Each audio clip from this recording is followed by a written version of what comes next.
ओम नमो भगवते वासुदेवाय। भागवत पुराण दशम स्कंद 83वां अध्याय। भगवान की पटरानियों के साथ द्रौपदी की बातचीत। श्री सुखदेव जी कहते हैं, परीक्षित, भगवान श्री कृष्ण ही गोपियों को शिक्षा देने वाले हैं और वही उस शिक्षा के द्वारा प्राप्त होने वाली वस्तु है। इसके पहले जैसा कि वर्णन किया गया है, भगवान श्री कृष्ण ने उन पर महान अनुग्रह किया। अब उन्होंने धर्मराज युधिष्ठिर तथा अन्य समस्त संबंधियों से कुशल मंगल पूछा। भगवान श्री कृष्ण के चरण कमलों का दर्शन करने से ही उनके सारे अशुभ नष्ट हो चुके थे। अब जब भगवान श्री कृष्ण ने उनका सत्कार किया, कुशल मंगल पूछा, तब वे अत्यंत आनंदित होकर उनसे कहने लगे, भगवान, बड़े बड़े महापुरुष मन ही मन आपके चरणारविंद का मकरंद रस पान करते रहते हैं। कभी कभी उनके मुख कमल से लीला कथा के रूप में वह रस छलक पड़ता है। प्रभु, वह इतना अद्भुत दिव्य रस है कि कोई भी प्राणी उसको पी ले तो वह जन्म मृत्यु के चक्कर में डालने वाली विस्मृति अथवा अविद्या को नष्ट कर देता है।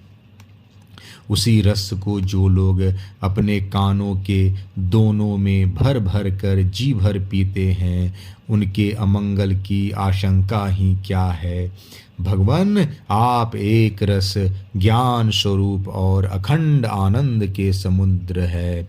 वृद्धि वृत्तियों के कारण होने वाली जागृत, स्वप्न, सुषुप्ति, ये तीनों अवस्थाएं आपके स्वयं प्रकाश स्वरूप तक पहुँच ही नहीं पाती, दूर से ही नष्ट हो जाती है। आप परमहंसों की एकमात्र गति हैं। समय के फेर से वेदों का हास होते देखकर उनकी रक्षा के लिए आपने अपनी अचिंत योग माया के द्वारा मनुष्य का शरीर ग्रहण किया है।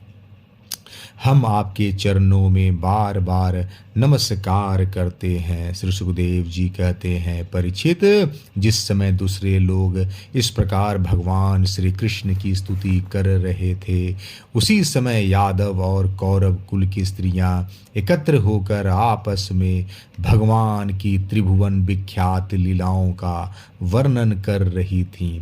अब मैं तुम्हें उन्हीं की बातें सुनाता हूँ। द्रौपदी ने कहा, हे रुक्मणी भद्रे, हे जामवंती सत्य, हे सत्यभामा, कालिंदी, शैव्य, लक्ष्मणे, रोहिणी और अन्यान्य श्री कृष्ण पत्नियों, तुम लोग हमें यह तो बताओ कि स्वयं भगवान श्री कृष्ण ने अपनी माया से लोगों का अनुकरण करते हुए तुम लोगों का किस तरह पानी ग्रहण किया। रुक्मणी जी ने कहा, द्रौपदी जी, जरासंध और सभी राजा चाहते थे कि मेरा विवाह शिशुपाल के साथ हो। उसके लिए सभी शस्त्रास्त्र से सुसज्जित होकर युद्ध के लिए तैयार थे, परंतु भगवान मुझे वैसे ही हर लाए जैसे सिंह बकरी और भेड़ों के झुंड से अपना भाग छीन ले जाए। क्यों न हो, जगत में जितने भी अजय वीर हैं, उनके मुकुटों पर इन्हीं के चरण धूलि शोभायमान होती है। द्रौपदी जी, मेरी तो यही अभिलाषा है कि भगवान के वे ही समस्त संपत्ति और सौंदर्य के आश्रय चरण कमल जन्म जन्म मुझे आराधना करने के लिए प्राप्त होते रहें। मैं उन्हीं की सेवा में लगी रहूं। सत्यभामा ने कहा, द्रौपदी जी, मेरे पिताजी अपने भाई प्रसेन की मृत्यु से बहुत दुखी हो रहे थे, अतः उन्होंने उनके बद्ध का कलंक भगवान पर ही लगाया। उस समय कलंक को दूर करने के लिए भगवान ने ऋक्षराज जामवन पर विजय प्राप्त की और वह रत्न लाकर मेरे पिता को दे दिया। अब तो मेरे पिताजी मिथ्या कलंक लगाने के कारण डर गए। अतः यद्यपि वे दूसरे को मेरा वाग्दान कर चुके थे, फिर भी उन्होंने मुझे समंतक मणि के साथ भगवान के चरणों में ही समर्पित कर दिया। जामवंती ने कहा, द्रौपदी जी, मेरे पिता ऋक्षराज जामवन को इस बात का पता न था कि यही मेरे स्वामी भगवान सीतापति हैं, इसलिए वे इनसे 27 दिन तक लड़ते रहे। परंतु जब परीक्षा पूरी हुई, उन्होंने जान लिया कि ये भगवान राम ही हैं। तब इनके चरण कमल पकड़कर समंतक मणि के साथ उपहार के रूप में मुझे समर्पित कर दिया। मैं यही चाहती हूँ कि जन्म जन्म इन्हीं की दासी बनी रहूं। कालिंदी ने कहा, द्रौपदी जी, जब भगवान को यह मालूम हुआ कि मैं उनके चरणों का स्पर्श करने की आशा विलासा से तपस्या कर रही हूँ, तब वे अपने सखा अर्जुन के साथ यमुना तट पर आए और मुझे स्वीकार कर लिया। मैं उनका घर बुहारने वाली उनकी दासी हूँ। मित्रवृंदा ने कहा, द्रौपदी जी, मेरा स्वयंवर हो रहा था, वहाँ आकर भगवान सब राजाओं को जीत लिया और जैसे सिंह झुंड के झुंड कुत्तों में से अपना भाग ले जाए, वैसे ही मुझे अपनी शोभामयी द्वारकापुरी में ले आए। मेरे भाइयों ने भी मुझे भगवान से छुड़ाकर मेरा अपकार करना चाहा, परंतु उन्होंने उन्हें भी नीचा दिखा दिया। मैं ऐसा चाहती हूँ कि मुझे जन्म जन्म तक उनके पांव पखारने का सौभाग्य प्राप्त होता रहे। सत्या ने कहा, द्रौपदी जी, मेरे पिताजी ने मेरे स्वयंवर में आए हुए राजाओं के बल पौरुष की परीक्षा ले लिए बड़े बलवान और पराक्रमी तीखे सिंग वाले 7 बैल रख छोड़े थे। उन बैलों ने बड़े बड़े वीरों का घमंड चूर चूर कर दिया था। उन्हें भगवान ने खेल खेल में ही झपट कर पकड़ लिया और नाथ लिया और बांध दिया, ठीक वैसे ही जैसे छोटे छोटे बच्चे बकरी के बच्चों को पकड़ लेते हैं। इस प्रकार भगवान बल पौरुष के द्वारा मुझे प्राप्त कर चतुरंगी सेना और दासियों के साथ द्वारका ले आए। मार्ग में जिन क्षत्रियों ने विघ्न डाला, उन्हें जीत भी लिया। मेरी यही अभिलाषा है कि मुझे इनकी सेवा का अवसर सदा सर्वदा प्राप्त होता रहे। भद्रा ने कहा, द्रौपदी जी, भगवान मेरे मामा के पुत्र हैं। मेरा चित्त इन्हीं के चरणों में अनुरक्त हो गया था। जब मेरे पिताजी को यह बात मालूम हुई, तब उन्होंने स्वयं ही भगवान को बुलाकर अच्छा होने सेना और बहुत सी दासियों के साथ मुझे इन्हीं के चरणों में समर्पित कर दिया। मैं अपना परम कल्याण इसी में समझती हूँ कि कर्म के अनुसार मुझे जहाँ जहाँ जन्म लेना पड़े, सर्वत्र इन्हीं के चरण कमलों का संस्पर्श प्राप्त होता रहे। लक्ष्मणा ने कहा, रानी जी, देवर्षि नारद बार बार भगवान के अवतार और लीलाओं का गान करते रहते थे। उसे सुनकर और यह सोचकर कि लक्ष्मी जी ने समस्त लोकपालों का त्याग करके भगवान का ही वरण किया, मेरा चित्त भगवान के चरणों में आसक्त हो गया। साध्वी, मेरे पिता बृहत्सेन मुझ पर बहुत प्रेम रखते थे। जब उन्हें मेरा अभिप्राय मालूम हुआ, तब उन्होंने मेरी इच्छा की पूर्ति के लिए यह उपाय किया। महारानी, जिस प्रकार पांडव वीर अर्जुन की प्राप्ति के लिए आपके पिता ने स्वयंवर में मत्स्य वेद का आयोजन किया था, उसी प्रकार मेरे पिता ने भी किया। आपके स्वयंवर की अपेक्षा हमारे यहाँ यह विशेषता थी कि मत्स्य बाहर से ढका हुआ था, केवल जल में ही उसकी परछाई दिख पड़ती थी।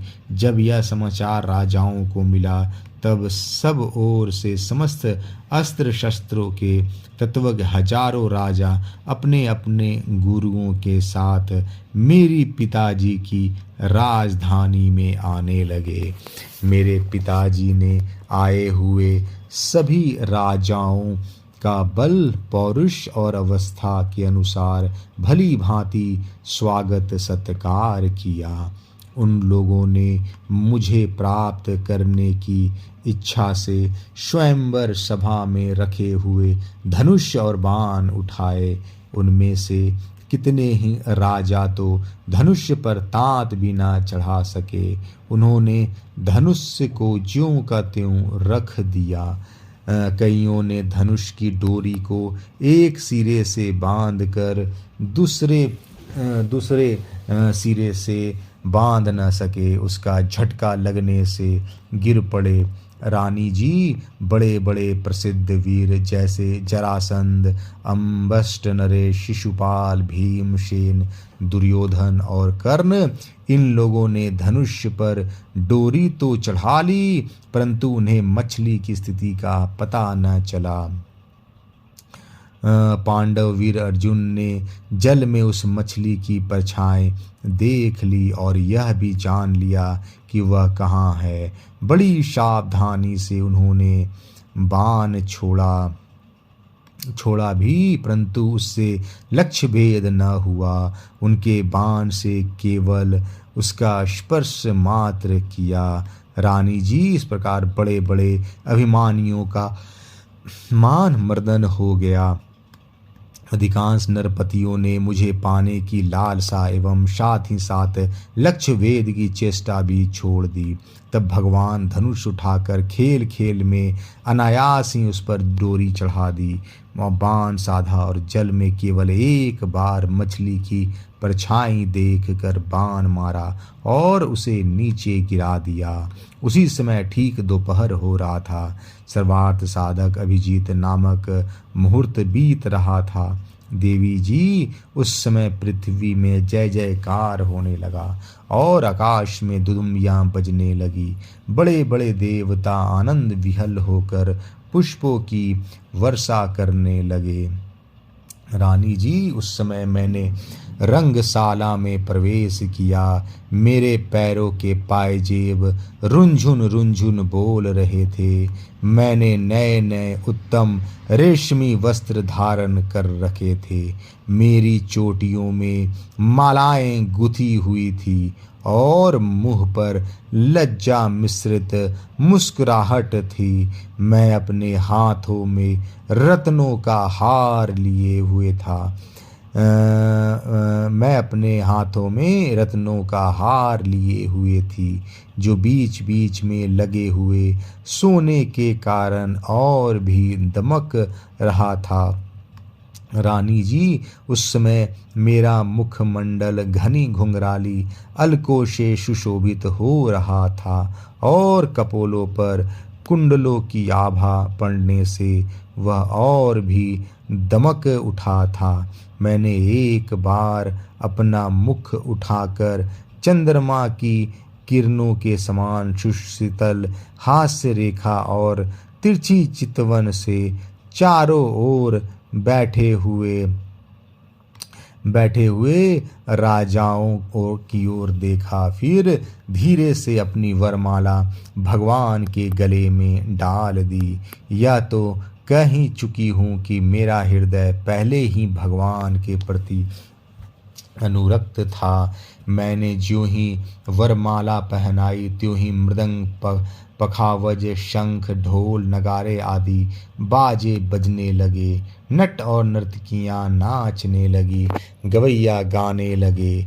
द्रौपदी जी, जब मैंने इस प्रकार अपने स्वामी प्रियतम भगवान को वरमाला पहना दी, उन्हें वरण कर लिया, तब कामातुर राजाओं को बड़ा डाह हुआ। वे बहुत ही चिढ़ गए। चतुर्भुज भगवान ने अपने श्रेष्ठ 4 घोड़ों वाले रथ पर मुझे चढ़ा लिया और हाथ में सांग धनुष लेकर तथा कवच पहनकर युद्ध करने के लिए वे रथ पर खड़े हो गए। पर रानी जी, दारुक ने सोने के साज समान से लदे हुए रथ को जब राजाओं के सामने ही द्वारका के लिए हाँक दिया, तब कोई सिंह हरिणों के बीच में अपना भाग ले जाए। जैसे कोई सिंह हरिणों के बीच में अपना भाग ले जाए। उनमें से कुछ राजाओं ने धनुष लेकर युद्ध के लिए सज धज कर इस उद्देश्य से कि रास्ते में पीछा किया कि हम भगवान को रोक लें, परंतु रानी जी, उनकी चेष्टा ठीक वैसे ही थी जैसे कुत्ते सिंह को रोकना चाहे। शांग धनुष के छुटे हुए तीरों से किसी की बाह कट गई तो किसी के पैर कटे और किसी की गर्दन ही उतर गई। बहुत से लोग तो उस रणभूमि में सदा के लिए सो गए और बहुत से युद्ध भूमि छोड़कर भाग खड़े हुए। तदंतर यदुवंश शिरोमणि भगवान ने सूर्य की भांति अपने निवास स्थान स्वर्ग और पृथ्वी में सर्वत्र प्रशंसित द्वारका नगरी में प्रवेश किया। उस दिन वह विशेष रूप से सजाई गई थी। इतनी झंडियां, पताकाएं और तोरण लगाए गए थे कि उनके कारण सूर्य का प्रकाश धरती तक नहीं आ पाता था। मेरी अभिलाषा पूर्ण हो जाने से पिताजी को बहुत प्रसन्नता हुई। उन्होंने अपने हितैषी सुहृदों, सगे संबंधियों और भाई बंधुओं को बहुमूल्य वस्त्र, आभूषण, शैया, आसन और विविध प्रकार की सामग्रियां देकर सम्मानित किया। भगवान परिपूर्ण है, तथापि मेरे पिताजी ने प्रेमवश उन्हें बहुत सी दासियां, सब प्रकार की संपत्तियां, शस्त्रों, सैनिक, राथी, रथ, घोड़े एवं बहुत से बहुमूल्य अस्त्र शस्त्र समर्पित किए। रानी जी, हमने पूर्व जन्म में सबकी आसक्ति छोड़कर कोई बहुत बड़ा तपस्या की होगी, तभी तो हम इस जन्म में आत्मा राम भगवान की गृहदासियां हुई। 16,000 पत्नियों की ओर से रोहिणी जी ने कहा, भौमासुर ने दिग्विजय के समय बहुत से राजाओं को जीतकर उनकी कन्या हम लोगों को अपने महल में बंदी बना रखा था। भगवान ने यह जानकर युद्ध में भौमासुर और उसकी सेना का संहार कर डाला और स्वयं पूर्ण काम होने पर भी उन्होंने हम लोगों को वहां से छुड़ाया तथा पानी ग्रहण करके अपनी दासी बना लिया। रानी जी, हम सदा सर्वदा उन्हीं चरण कमलों का चिंतन करती रहती थी, जो जन्म मृत्यु रूप संसार से मुक्त करने वाला है। साध्वी द्रौपदी जी, हम साम्राज्य, इंद्रप्रद अथवा इन दोनों के भोग, अनिमा आदि ऐश्वर्य, ब्रह्मा का पद, मोक्ष अथवा सालों के सारूप्य आदि मुक्तियां कुछ भी नहीं चाहती। हम केवल इतना ही चाहती हैं कि अपने प्रियतम प्रभु के सुकोमल चरण कमलों की वह श्री रच सर्वदा अपने सिर पर वहन किया करें, जो लक्ष्मी जी के वक्षस्थल पर लगी हुई केसर की सुगंध से युक्त है। उदार शिरोमणि भगवान के जिन चरण कमलों का स्पर्श उनके गौ चराते समय गोपियाँ भिलने तिनके और घास लताएं तक करना चाहती थी, उन्हीं की हमें भी चाह है। 83वां अध्याय समाप्त। जय श्री कृष्ण।